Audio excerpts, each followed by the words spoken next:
Good morning, it's good to see you. Back in Fremantle today, meeting up with a friend, so I thought I'd do another one from here. There's a couple of other things we need to show you. Some people were saying they wanted to have a look at the Fremantle Markets and have a look inside. Let's do it.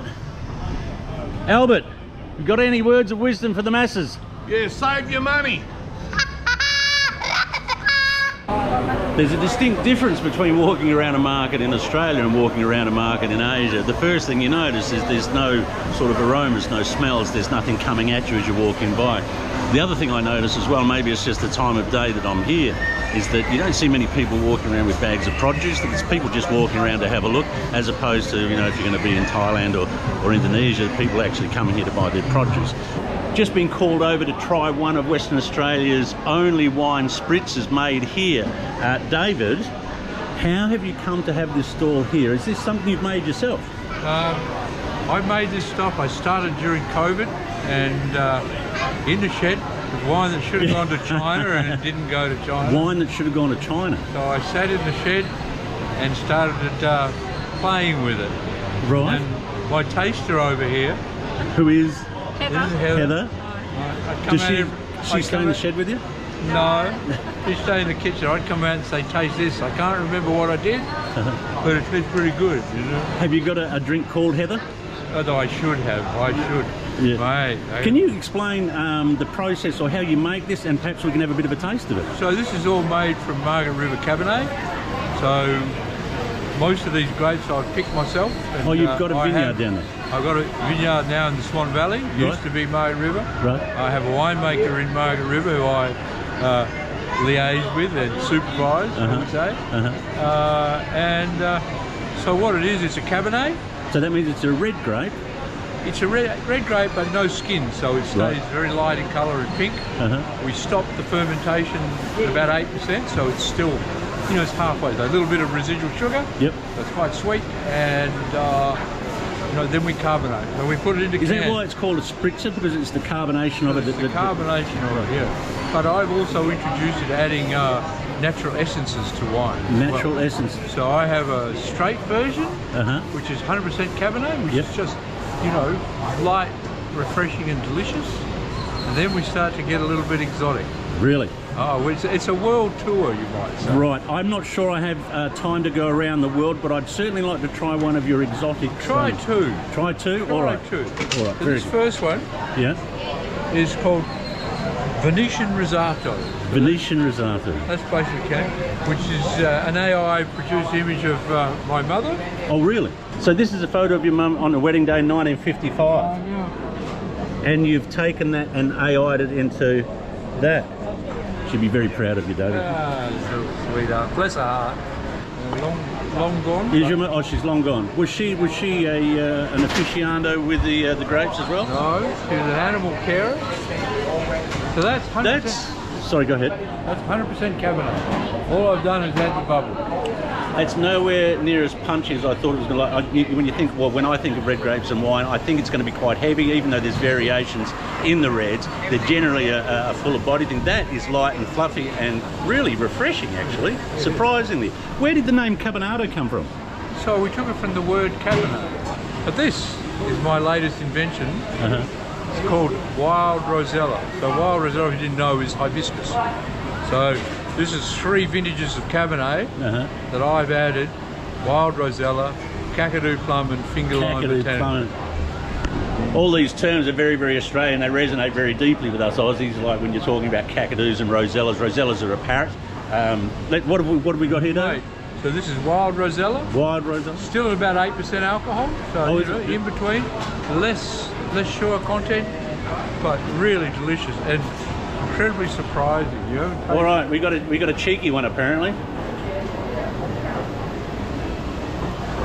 Just a bit full, a bit heavier, a bit more rounded, and not as light. Yeah, and you get that sort of pop at the end, which is almost, which is the hibiscus. Ah, now it's coming through. Now the hibiscus. Yeah. How do you? What are you infusing it with to get that?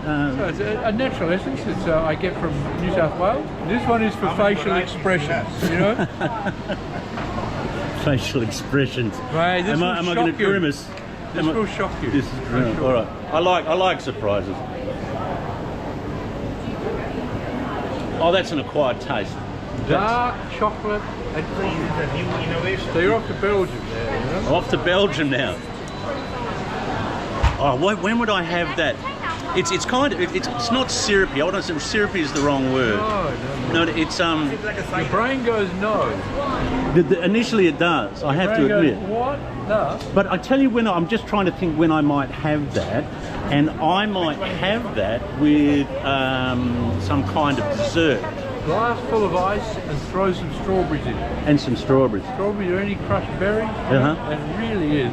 Makes a great cocktail, but your brain really just doesn't get it. No, it's rebelling actually. Yeah. But I like any alcohol, I imagine enough of it, and you'll find it just fine. Thank you so much. You've been really generous with your time, man. You're welcome. If you find yourself in the Fremantle Markets at any time, come down and see David and Heather. We didn't get to talk to Heather. Sorry, Heather. We shall next time. I promise. I'd like to take credit for all the tasting. Yes, I'm surprised there isn't a Heather Bell or something like that that's available. It's coming. Yeah, thanks David, thanks guys. Yeah. I've never been much of a guy for a wine spritzer, and that third one that David gave me reminds me why. Really interesting, good people though, really interesting people to chat with. So there are two sections to the markets themselves. There's the yard, what they call the yard, I think now, where you find your produce out the back, and you have the what do you call this type of market? It's just a bits and pieces market where you get all your bangles and jewellery and, you know, clothes. But it's got music here, so I've got to get out. So that was the markets. Bit of a hit and run, really. The building itself, they started building in 1897. It's limestone blocks and brick.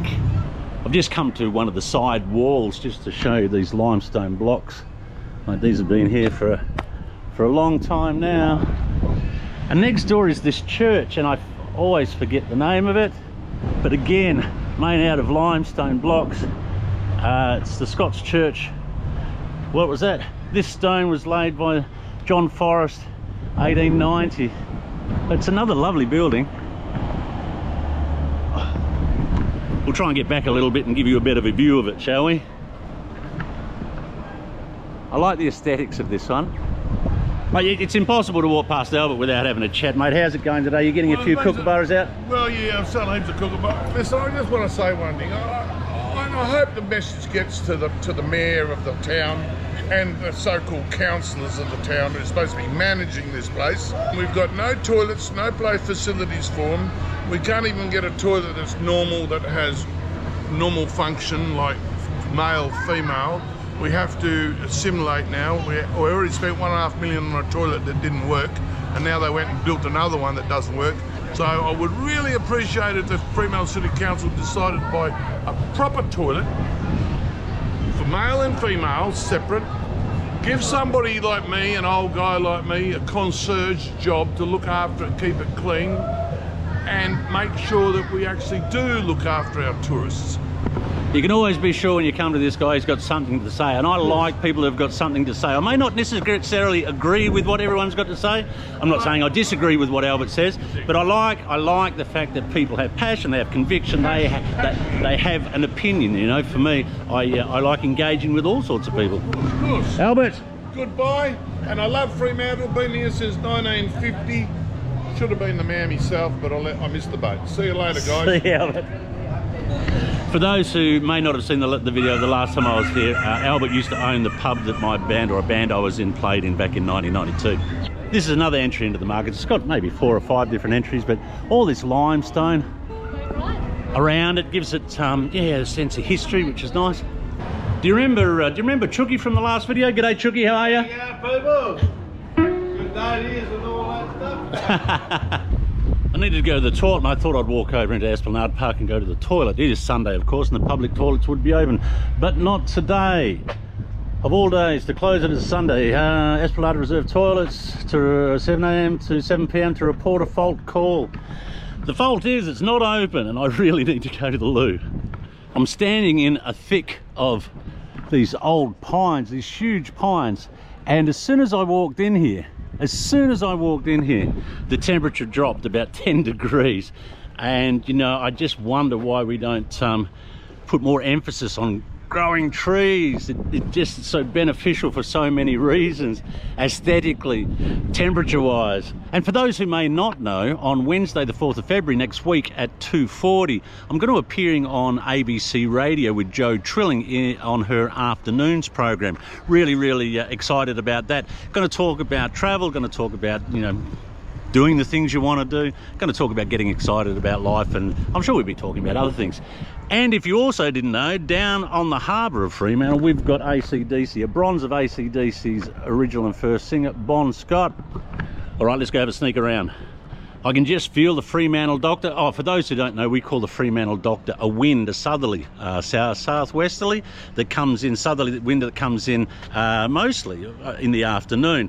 I thought it might be in by now. It's just turned, I think, because it's getting hot. It's getting really hot. I like these bronzes that they've decided to put up around the place of fishermen bringing their catch in to the wharf or to the jetty.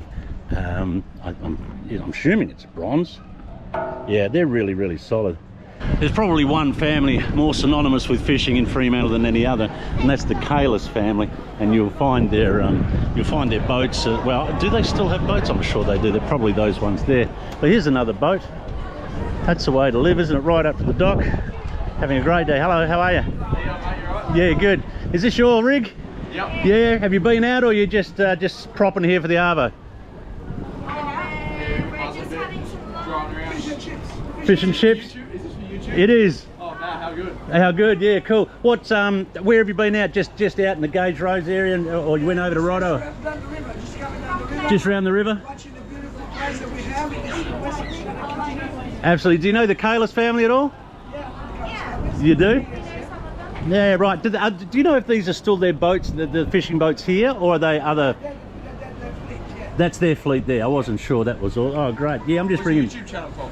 Fiasco da Gama. Oh, how good. Yeah, so it's a bit of a play on word on Vasco da Gama. I am based in Asia, but I'm back here doing some visa runs and that type of stuff, and just getting some stuff sorted out for the next leg. Looks like a beautiful rig. How long have you had it?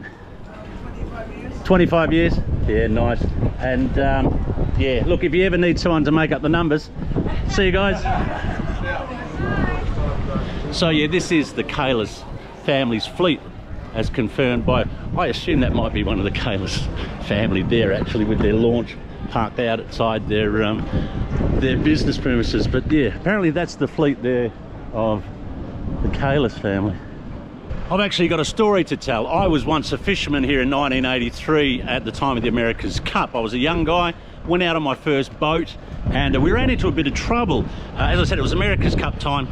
We're off Rottnest Island looking for, we put out a couple of kilometres of net looking for sharks, and we've got some wind, haven't we? Maybe I need to get out of the wind and tell you the story. So it's 1983, it's the time of the America's Cup. I'm a young guy on a fishing boat. We lay our nets out a couple of kilometres, we lay it out in the afternoon, we let it stay overnight, and then we go get it in the morning. Overnight the wind blows up and it's a really big storm. Normally when you bring the nets in, or back in the day when we brought the nets in over the back of the boat on a big winch, you would separate the floats and the sinkers and throw the fish. We call them scalies or sharks as well.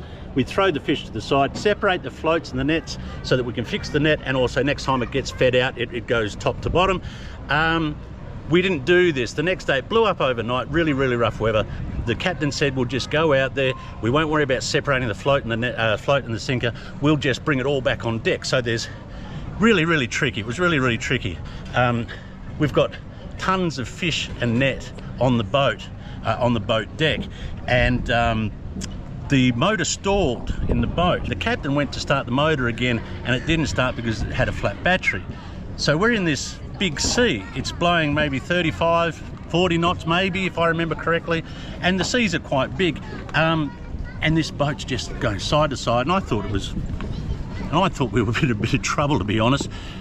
There is an auxiliary battery, there's a second battery. The only way to get to that normally is through the top of the deck, but there's all this fish and net on the deck that you can't get in there. There's one other way, and that's over the end of the boat, over the back deck of the boat, up an exhaust flap. The exhaust comes out on one side and there's a flap that you can crawl up. There's a space, not very wide, that you can crawl up under the exhaust. I was the skinniest one at the time, so I've gone in with a dolphin battery, which is a big torch, a dolphin torch under my arm, and I've wormed my way up the side, inside the middle of this. It was a 35-foot wooden old creaky thing.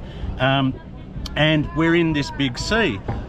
I'm thinking my time's up, but I finally get into the engine compartment and switch the battery over to the new battery, and I bang on the side of the boat that I've done that, but I can't turn around. I'm in such a tight space, so I have to come out backwards. I inch my way out backwards. As I've come out the back of the exhaust flap, I've fallen into the water. They haven't got me, and I've just drifted off. So I'm in the ocean in this big seas, but they start the boat, and they come around and get me. And when we get the net in, or when we used to get the net in, we used to use a huge gaff. That's a long pole with a big hook on it.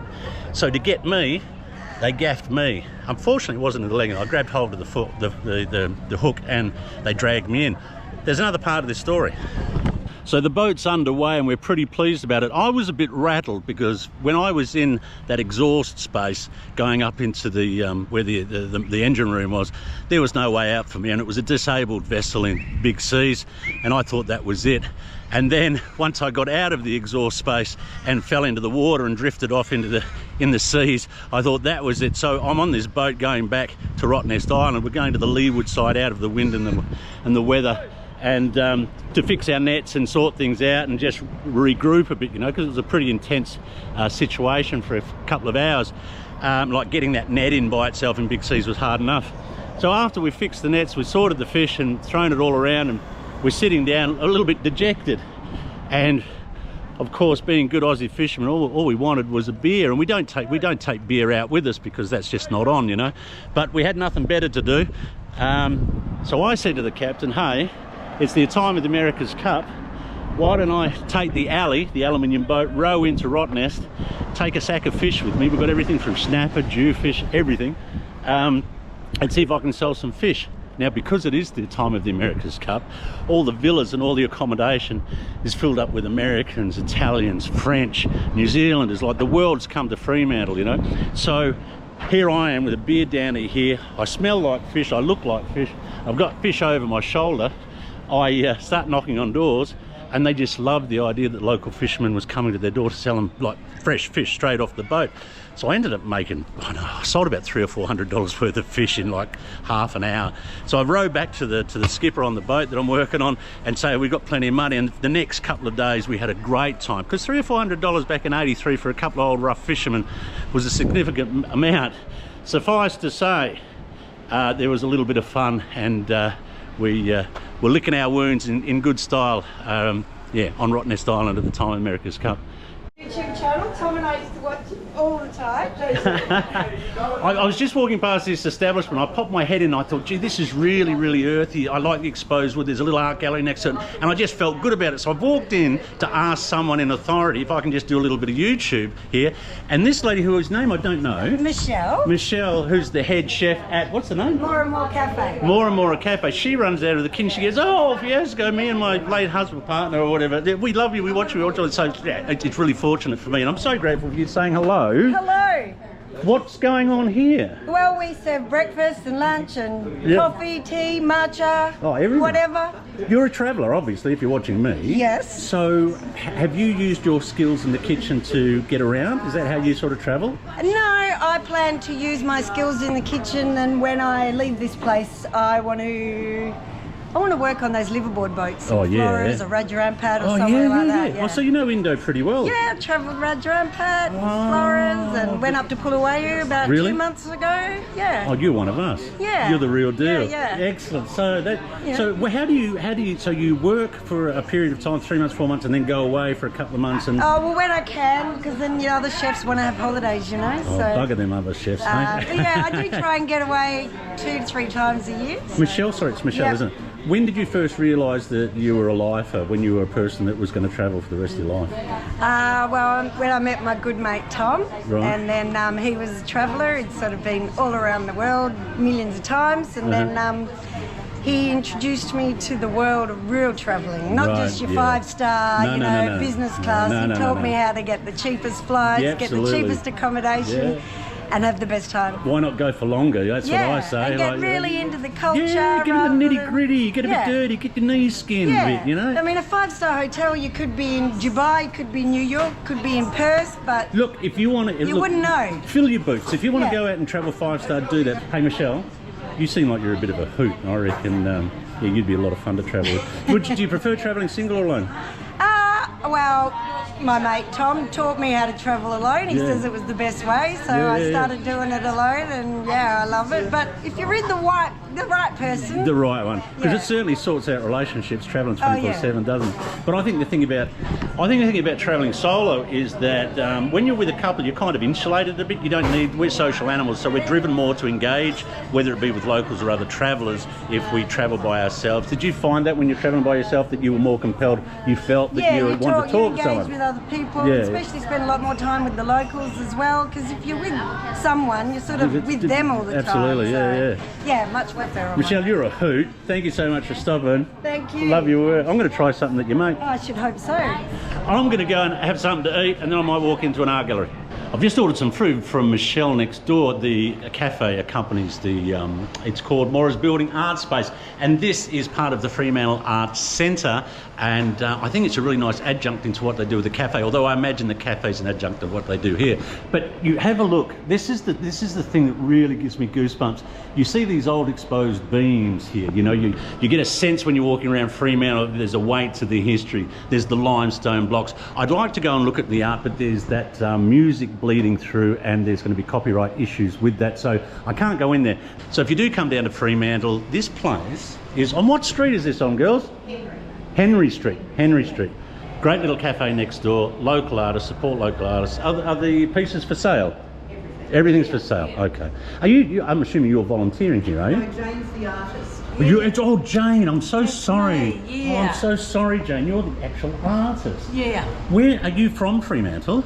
No, she's originally from New Zealand. Originally from New Zealand? Yeah. How long have you been making art, Jane? Jane has an intellectual disability. Yes, that's fine, that's Probably fine. about 15 years, maybe. 15 years? Yeah. You're obviously very successful having your own space. Yeah. Wonderful, wonderful. And can I ask, is there a program that supports artists that may not get the exposure that... Well, no, not really.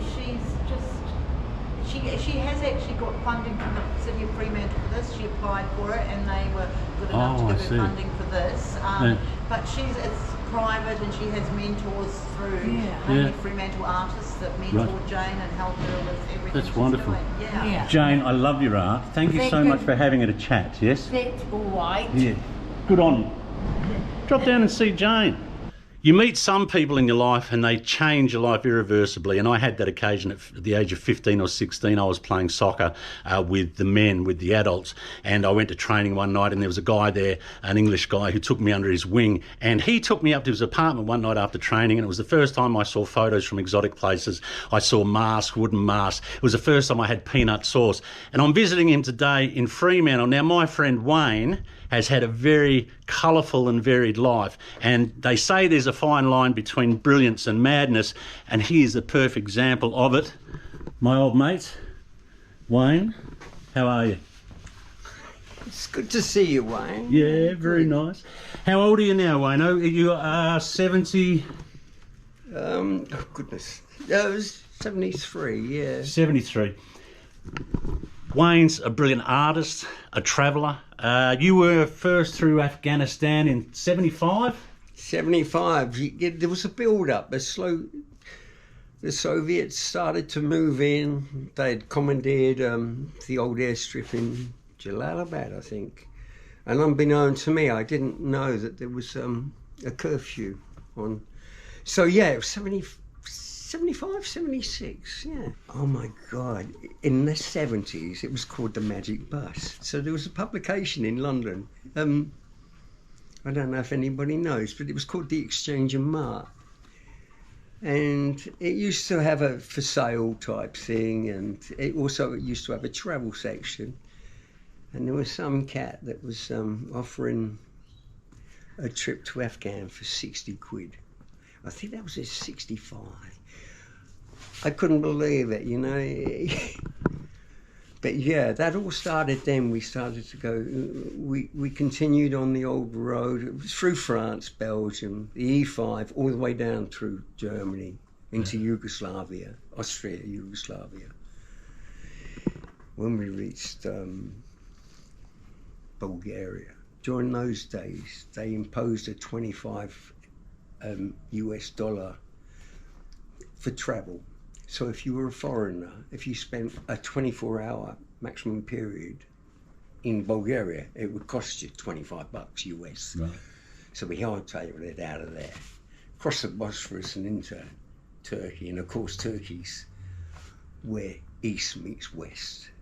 Are you ready? You can't believe we've done so much. I can't believe that you and I've known you for so many years, and don't ask me how long because I don't know. I do. You're a huge impact on my life. It was that period playing up at the Rec where you used to take me back up to your apartment and show me photos that you took. Showed me meals, food from around the world that you cooked in your kitchen. You showed me how to develop film. You showed me masks and all sorts of stuff, and it was completely foreign to me. It was like it was the first time someone had opened a door for me, and I think it was only it wasn't long after that I decided I had to become a traveller, you know. But so what you got a beautiful thing. You got it is, man, and like I'm just so grateful that you're still around and you're still in my life, really.